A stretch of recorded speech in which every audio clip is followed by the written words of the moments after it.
So this is my remote controlled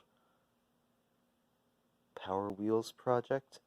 So when my kid was younger, he didn't know how to use accelerator pedals. So I ripped out all of that and I just put in a receiver and a RC motor controller and hooked that straight up to the motor and ran it off of this controller for throttle.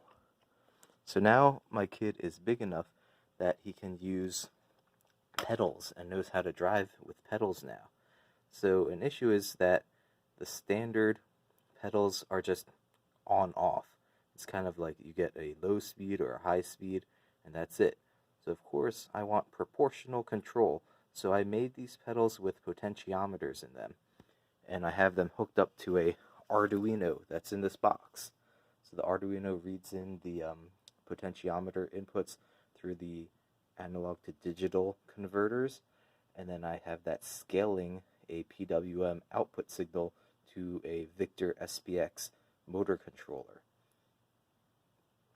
So additionally, I have a RC receiver hooked up to the Arduino, and I have it being read as a pulse input, and I have two channels being read. So this has a selector switch, channel 3, and then I have a throttle, which is channel 2. I also have steering, which is channel 1, which isn't being used. So right now, this isn't doing anything. If I press the selector switch, it toggles it to the receiver and transmitter. So now I can drive it forward and drive it backwards just with this transmitter. Then I hit the toggle switch again to switch it over into pedal mode. So now the pedals can drive it. So right pedal is go forward, left pedal is go backwards. When no pedal is pressed, it goes into braking mode. If both pedals are pressed, it goes into braking mode. If any of the pedal readings are out of range, it goes into braking mode.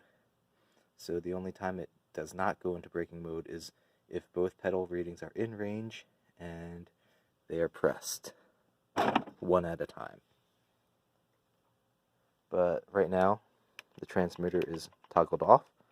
So if I toggle the transmitter on, it works, and then the pedals deactivate.